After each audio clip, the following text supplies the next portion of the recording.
Ils sont bien de retour au Bercail, à la suite de leur libération par les autorités maliennes qui les ont retenus pendant plusieurs mois sur le sol malien pour des incompréhensions alors qu'ils étaient en mission.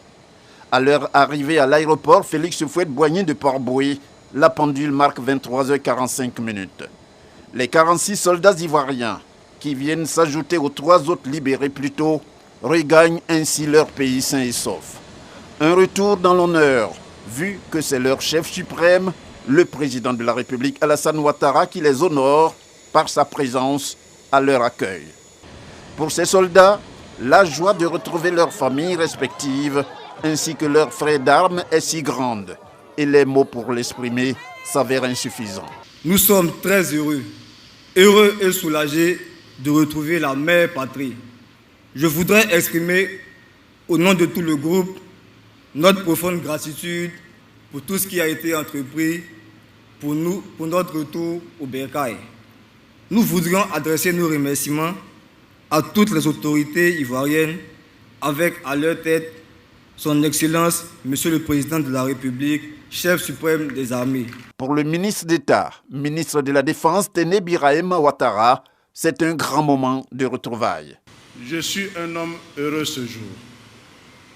Heureux parce que cela fait bientôt 6 mois que les Ivoiriens étaient dans l'angoisse. Cela fait 6 mois, bientôt, que des soldats ivoiriens partis au Mali dans le cadre de la recherche de la paix ont été détenus. Monsieur le Président de la République, je voudrais, au nom des soldats, au nom des familles, au nom de toutes les populations de Côte d'Ivoire, vous remercier pour la manière avec laquelle vous avez géré ce dossier. Vous avez évité de croiser le fer avec le pays frère du Mali. Et en cela, nous avons aujourd'hui ce que nous attendions, la libération de nos soldats. Le président de la République, Alassane Ouattara, pour sa part, signe ce retour de ces soldats comme celui des héros.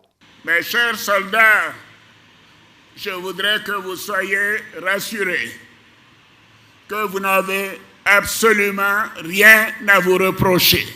Vous étiez allés en mission, c'était d'ailleurs la 8e rotation pour 6 mois.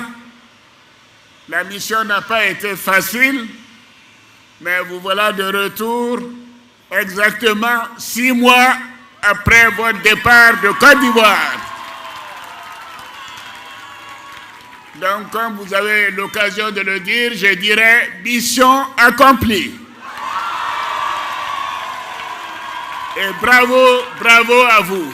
C'est sur mes instructions que nos jeunes sont allés au Mali pour apporter la paix à ce pays frère et ami.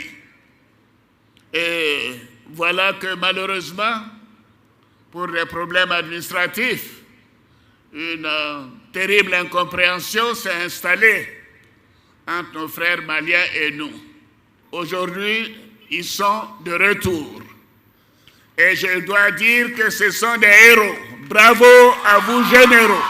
Constant dans sa ligne, en tant que digne héritier de feu le président Félix Houphouët-Boigny, le président Alassane Ouattara salue le dialogue à travers la diplomatie diligentée par l'ONU ainsi que la CEDEAO avec la contribution notable du président togolais Faure Gnassingbé. Je voudrais saluer tout particulièrement mon frère le président Faure Gnassingbé qui s'est totalement dévoué à faire en sorte que nos soldats reviennent à la maison.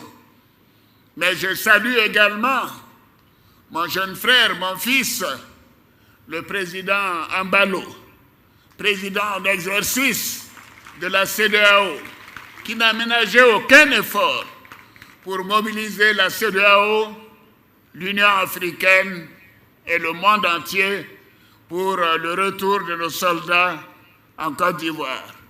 Je remercie tous les chefs d'État, non seulement de la sous-région, mais du continent et même au-delà, qui se sont impliqués pour que cette incompréhension soit levée. Je salue bien évidemment le secrétaire général des Nations Unies, qui s'est intéressé au cas de nos soldats et qui a apporté les clarifications nécessaires. Mais voyez-vous, quelles que soient les incompréhensions, les frères arrivent toujours à se comprendre et à se retrouver. Et c'est ce qui s'est passé avec nos frères maliens. En terminant, le président Alassane Ouattara indique que sans dialogue, il n'y a pas de paix. Sans paix, il n'y a pas de développement. Et le développement, pour lui, passe par l'entente parfaite entre les différents États, conformément à la promotion de la coopération qui les lie fortement.